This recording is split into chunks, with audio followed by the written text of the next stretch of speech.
Siap mendengar ceritanya? Ada seorang kaisar dari negeri Romawi. Romawi itu sekarang Rome, Eropa. Kaisar ini namanya Kaisar Julian. Siapa namanya? Kaisar Julian. Kaisar Julian membuat kalender. Itulah dia kalender Januari, Februari, Maret, April. Kebetulan saya lahir bulan Mei. Apa arti Mei? Maybe yes, maybe no. Maka setiap bulan-bulannya ada maknanya. Kaisar Agustinus, dibuatnya Agustus. Ada patung, kepalanya dua, satu ke sana, satu ke sana. Maka patung itulah dibuat tahun bulan pertama, namanya patung Januari. Kenapa Januari dibuat di awal? Karena kepalanya dua, menghadap ke sana 2017, menghadap ke sana 2018, menghadap ke sana 2018, menghadap ke sana 2019. Ini Kaisar Julian punya nama. Lalu kemudian Kaisar Julian meninggal, kalender ini diambil oleh Paus di Vatikan, namanya Paus Gregorius. Siapa namanya? Gregorius. Dirubah nama kalender ini bernama Gregorian Kalender. Makanya cari di internet Gregorian Kalender, karena yang membuatnya Paus Gregorius. Dimodifikasinya ketika PBB, bukan pajak bumi bangunan, Persatuan Bangsa-Bangsa, kalau bahasa daerahnya United Nation, Nation bangsa-bangsa, United persatuan, Manchester United itu sepak bola. Berkumpul bangsa-bangsa, akhirnya PBB mengambil kalender dari Vatikan Gregorian, dipakailah yang dulu sebelumnya kerajaan Goa, kerajaan Islam di Sumatera, kerajaan di Jawa memakai kalender Hijriah Nabi Muhammad SAW untuk diseragamkan di seluruh dunia. Indonesia masuk anggota PBB, dikirimilah kalender itu. Maka Abdul Somad pun memakai kalender itu. Abdul Somad lahir 18 Mei. Tahun biarlah rahasia antara kita. Saya lahir 1977, umur 42, walaupun kelihatan seperti 22. Apakah boleh kita pakai alat non-muslim? Boleh. Ini kamera non-muslim punya, ini non-muslim punya. Alat non-muslim dipakai boleh, termasuk memakai kalender boleh. Tapi ketika sudah masuk dalam ritual ibadah, meniup trompet, tiupkanlah trompet, wah, itu sudah masuk dalam ritual. Lalu kemudian menyala-nyalakan lilin, sudah ritual. Maka oleh sebab itu, apalagi membuang waktu percuma, apalagi sampai membawa anak gadis orang yang tidak mahram. Kalau istri saya bawa Pak Ustaz, tak apa-apa, asal istri orang jangan kau bawa. Nah, oleh sebab itu maka kita jaga, tidak ada cara lain. Kalau kebetulan malam tahun baru itu nanti ada acara zikir di masjid, Ustaz-ustaz membuat acara tabligh akbar zikir, datang ke masjid, iktikaf. Tidak ada Pak Ustaz, habis isya tidur. Saya nggak bisa tidur cepat, kan udah aku kasih tahu obatnya tadi. Habis itu tidur jam 8, asal udah dimakan obat itu 2 menit kemudian tidur. Selamatlah engkau insyaallah. Saya tidak tahu apakah di Gorontalo ada zikir atau tidak. Kalau ada mau membuat acara, ada? Bagus, datang, hadir. Pokoknya datang. Zikirnya dibuat dari jam 9, 10, 11, 12, 1 iktikaf, salat tahajud, pulang. Supaya selamat anak-anak kita. Bonceng, buat besar-besar stiker di motor, say no to bonceng, katakan tidak bonceng. Di spotboard belakang say no to bonceng, di depan say no to drug, katakan tidak pada narkoba. Amin. Malam tahun baru yang paling banyak laku, boleh saya ceritakan? Sabu-sabu. Yang kedua, kondom. Tadi kan udah janji. Saking banyaknya orang buat dosa. Ustadz Somad, besok Ustadz datang ke kampung kami ya, acara malam tahun baru, saya mau kumpulkan anak muda semua supaya jangan keluar. Kenapa Pak? Saya sudah tanya tukang ayam, 2000 ayam laku, mereka bakar. Membakar ayam tidak salah, tapi ketika meyakini makin banyak asapnya naik ke atas, maka rezeki makin banyak. sudah merusak akidah kepada Allah. Dan yang paling celaka Pak Ustadz, orang tahun baru bukan cuma ayam dia bakar, ayam orang pun dia bakar juga. Nauzubillah. Makanya nanti tidak ada alasan kalau ditanya Allah kepada Bapak Bupati, kepada Bapak Wali Kota, "Oi Bupati, kenapa wargamu malam tahun baru tetap buat dosa?" Aku sudah buatkan zikir ya Allah, mereka tak datang. Maka alhamdulillah kita jaga negeri ini supaya tetap menjadi negeri baldatun thayyibatun rabbun ghafur. Apakah sah sholat orang yang masih melakukan perbuatan syirik? La in asyrakta la yahbatanna amaluka. Kalau engkau melakukan syirik, maka segala amalmu gugur. Macam pohon kayu kering dihembus angin, maka rontok daunnya, sholatmu melayang, puasamu terbang, infak sodakohmu hilang gara-gara syirik. Maka jangan rusak tauhid la ilaha, la ilaha, tak ada yang disembah kecuali Allah. Jangan persekutukan Allah. Nah, ini mentang-mentang orang hebat, terkenal, pejabat, berkuasa, orang kaya, gayanya pede luar biasa. Kenapa dia pede? Rupanya bukan bersandar kepada Allah, tapi karena ada rantai babi.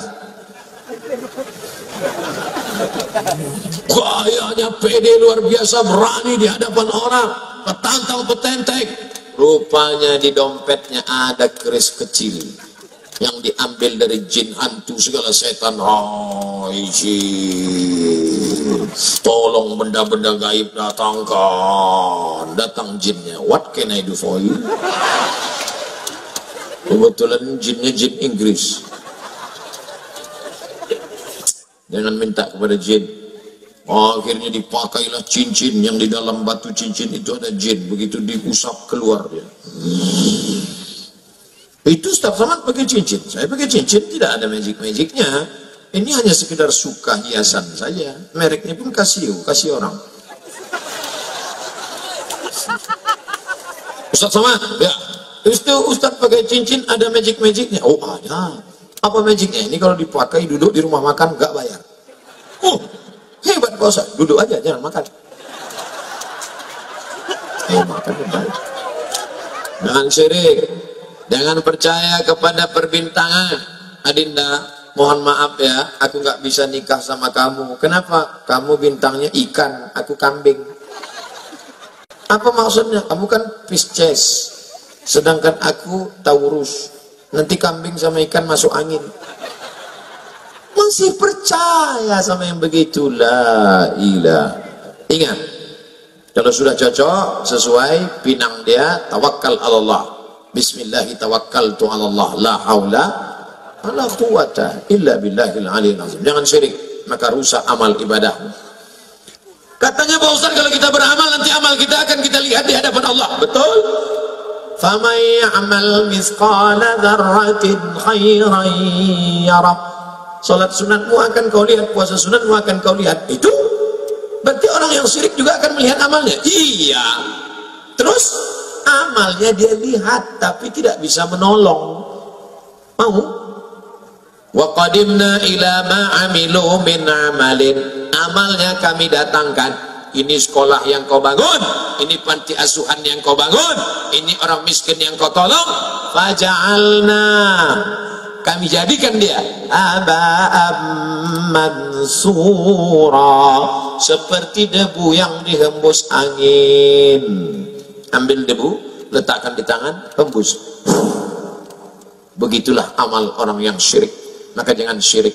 Kadang kita ini nggak mau syirik, cuman tergoda karena sakit hati. Hai Adinda, nikah sama abang ya. Apa kucing kurap? Kau mau nikah sama aku? Akhirnya marah. Marah itulah yang membuat orang jadi syirik, minta kepada setan, minta kepada dukun. Diambil ludah anak gadis tadi, dibawa ke dukun. Cinta ditolak, dukun. Hai Pak Dukun. Kan ada lagunya, hai Bapak Dukun. Tolong ini Pak, anak gadis ini sudah mau hina aku nggak marah tapi sakit ya. Jadi gimana? Kamu mau nikah sama dia? Tidak, najis nikah sama dia. Terus tolong buat dia tidak nikah sampai mati. Oh, akhirnya Pak Dukun mengambil paku, dipakukannya ke pohon duku. Selama duku ini tidak mati, maka dia tidak nikah-nikah. Waduh, kan kasihan itu. Datang Ustadz Somad mencabut paku itu. Akhirnya perempuan itu pun nikah. Enggak ada, ngarang aja. Jangan kalian syirik. Kalian laki-laki kalau disepelekan perempuan, husnuzan sama Allah. Boleh jadi Allah ingin memberikan kalian perempuan yang lebih istiqomah daripada itu. Mungkin jangan belas-belasan. Bro, iya, itu istrimu. Iya, tapi perasaan dulu pacar ente cantik. Ini yang lebih istiqomah. Itu caranya. Gitu ngehibur orang yang tak dapat yang cantik.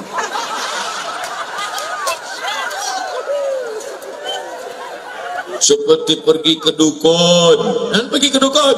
Kenapa tidak boleh pergi ke dukun? Ada orang sakit pergi ke dokter. Boleh apa nggak boleh? Boleh. Ada orang sakit pergi ke dukun. Boleh apa nggak boleh? Nah, bingung. Saya ulang sekali lagi. Orang memang kalau lama dengar ceramah bisa error juga. Ada orang sakit pergi ke dokter, dokter spesialis kandungan, dokter spesialis kelamin, dokter spesialis jantung, dokter spesialis kulit. Boleh apa tak boleh? Boleh. Ada orang sakit pergi ke dukun. Boleh apa tak boleh? Apa bedanya? Dukun sama dokter kan sama-sama D. Dukun sama dokter kan sama-sama orang. Dokter tidak minta kepada setan, sedangkan dukun minta ke setan. Satu-satunya dukun yang tidak minta sama setan, dukun sunat.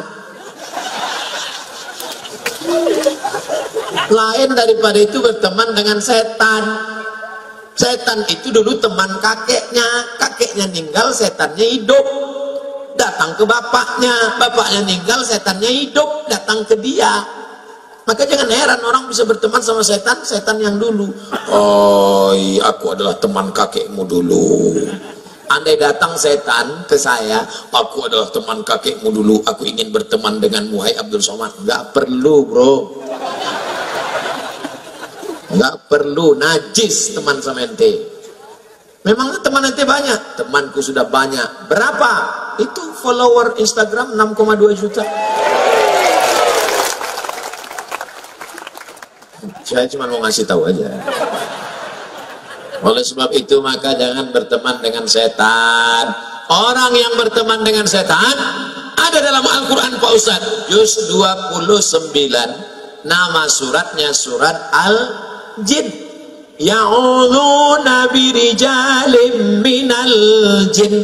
Ada orang yang berteman dengan setan, fazaduhum rahaqa, mereka semakin jauh dari Allah. Yang malam ini masih ada hubungan dengan setan, putuskan MOU, Memorandum of Understanding between me and you. Waktu di Mina melontar setan pakai batu, Bismillah ya Allah akbar rajman li sayatin walidhallir rahman. Bismillah. Coba tengok di bawah itu. Nanti kalau pergi umroh coba tengok di bawah tempat melontar jumroh, bukan cuman batu, payung pun ada. Ada orang saking marahnya sama setan, sendalnya dibuka. Setan, kau dulu yang bodoh. Oh.